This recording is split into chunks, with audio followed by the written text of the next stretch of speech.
اور بات بھی میں آپ کی توجہ اس طرف دلانا چاہتا ہوں کہ ایسے سیٹینک گروپس ہیں, اللہ معاف کرے, ایف آئی اے نے ہمیں کانفیڈنس میں لیا تھا, ایف آئی اے نے ہماری میٹنگ ارینج کی, ہم تمام ریلیجس آرگنائزیشنز کی, اور یہ بڑی کانفیڈینشیل بات ہے بٹ مجھے اجازت ہے بتانے کی, اس لیے میں بتا رہا ہوں. انہوں نے کہا اسپریڈ کریں اس کو, اویئرنیس کو. ایف آئی اے نے ہمیں کانفیڈنس میں لیا اور ہمیں پروف کے ساتھ پریزنٹیشن دی کہ آپ کی نوجوان نسل سیٹینک گروپس میں انوالوڈ ہے, مسلمان پاکستانی, اور وہ سیٹینک گروپس ان کو قرآن کی بے حرمتی کرنے کو کہتے ہیں, اور اتنی وہ گندی چیزیں میں آپ کو بتا نہیں سکتا کہ وہ کیا کرنے کو کہتے ہیں, اور ڈیئرز دی جاتی ہیں, اور واٹس ایپ پہ وہ تصاویر شیئر کرتے ہیں یوتھ کہ ہم نے قرآن کے ساتھ یہ کیا, ہم نے قرآن کے ساتھ یہ کیا, اور وہ اتنی فضول اور گندی ڈیئرز ہوتی ہیں کہ میں یہاں مینشن نہیں کر سکتا. And we were absolutely shocked. اچھا ہم نے کہا کہ یہ اتنا کامن نہیں ہوگا, ہم نے کہا اچھا یہ بتائیں کہ کتنے نوجوان آپ نے جو ہے اس کیس میں پکڑے ہیں. انہوں نے کہا صرف اس منتھ میں, یہ پچھلے سال سپٹمبر اکتوبر کی بات, انہوں نے کہا علی بھائی صرف اس منتھ میں 180 کیسز لاہور سے ہم نے پکڑے, 180 نوجوان جنہوں نے یہ ڈیئرز کی ہیں, اور وہ قرآن کی بے حرمتی کی ڈیئرز.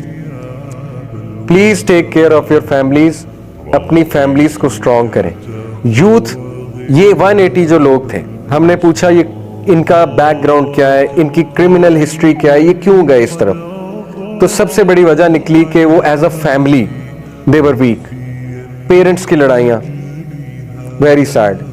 اسی طرح بچوں کو ٹائم نہ دینا, ٹھیک ہے, اسی طرح بچے کو بہت زیادہ دبانا, اور جو ہے نا اس کو مطلب سانس بھی نہ لینے دینا, اور اس کو مدرسے میں ڈال دیا اور مدرسے میں اس کو مار پڑتی ہے وغیرہ وغیرہ, تو وہ ریبیلین میں اس طرف چلا گیا. اس طرح کی سٹوریز تھی. تو دیکھیں آج آ کے ریکویسٹ میں یہ کروں گا, پلیز اپنی فیملیز کا خیال رکھیں اور اسٹرانگ فیملی بنائیں. ہسبینڈ وائف کا اسٹرانگ ریلیشن بہت ضروری. اپنے ڈفرینسز کو اللہ کے لیے چھوڑ دیں اور اپنے بچوں پہ رحم کریں. ایسے بچے ولنریبل ہو جاتے ہیں جن کے ماں باپ کی لڑائیاں ہوں, ٹھیک ہے نا, جو گھروں میں سکون نہ دیکھیں, اور ظاہر ہے کہ جن کے ماں باپ انہیں توجہ نہ دیں, وہ پھر ان کے ہتھے چڑھتے ہیں. یہ لوگ کیا کرتے ہیں, لڑکی بن کے فیک آئی ڈی بنا کر یوتھ کو ٹریپ کرتے ہیں, اور یوتھ آپ کو پتا ہے کہ فوراً ہی پھر وہ لڑکی سمجھ کے بات چیت شروع کر لیتے ہیں, پھر ان کی پکچرز لیتے ہیں, وہ انہیں اپنی پکچرز بھیجتے ہیں نوجوان, فضول پکچرز, اور پھر انہیں بلیک میل کیا جاتا ہے. یہ ہے اصل میں ٹریپ کے طریقے جو میں آپ کے سامنے رکھ رہا ہوں. انہیں بلیک میل کیا جاتا ہے, ہم تمہاری پکچرز آؤٹ کر دیں گے, ہمیں جوائن کرو, اور پھر مجبوراً ان کو ان کا حصہ بننا پڑتا ہے. یہ میں آپ کو اوتھینٹک ایف آئی اے کی باتیں بتا رہا ہوں, یہ کوئی کانسپریسی تھیوریز نہیں ہے, اور چونکہ مجھے اجازت ملی ہوئی ہے ان سے کہ آپ نے بتانا ہے, اس لیے میں آپ کو بتا رہا ہوں, ادروائز یہ بہت ہائیلی کانفیڈینشیل باتیں تھی. تو دس از دی کائنڈ آف ٹریپس جو آج کل ٹویٹر پہ, ٹویٹر جو ایکس جس کا اب نام ہے, سب سے زیادہ آپ حیران ہو جائیں گے, سب سے زیادہ گند یعنی پورنوگرافی کنٹینٹ ٹویٹر پہ, یہ بھی ہمیں انہوں نے بتایا, سب سے زیادہ گند ٹویٹر پہ.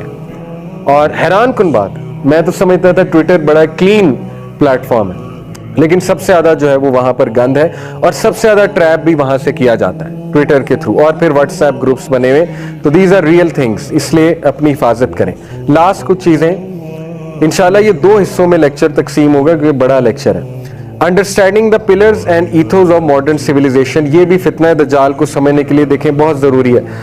یو ہیو ٹو انڈرسٹینڈ کہ جتنا انسان گاڈ لیس ہوتا جائے گا, گاڈ سے دور ہوتا جائے گا, وہ فتنہ دجال کے لیے ولنریبل ہوتا جائے گا. اور اس کی میں آپ کو مثال دیتا ہوں. دیکھیں یہ تمام جو میں نے پلرز دکھائے, survival of the fittest, might is right, materialism, cut throat competition, individualism, capitalism, secularism, moral relativism, اس وقت ہم اس سسٹم میں سانس لے رہے ہیں. یہ تھیوریز اور آئیڈیالوجیز ہر جگہ سے ہم پہ مسلط کی جا رہی, موویز کے تھرو, ایڈورٹیزمنٹس کے تھرو, ٹی وی سیریز کے تھرو, اور سبلیمنل سائیکالوجی پہ کبھی آپ سرچ کریں. اتنی خطرناک یہ چیز ہے کہ وہ اس فریکوینسی پہ میسج دیتے ہیں کہ آپ کو پتہ بھی نہیں لگتا ہے, لیکن آپ کا انکانشیس اس میسج کو پک کر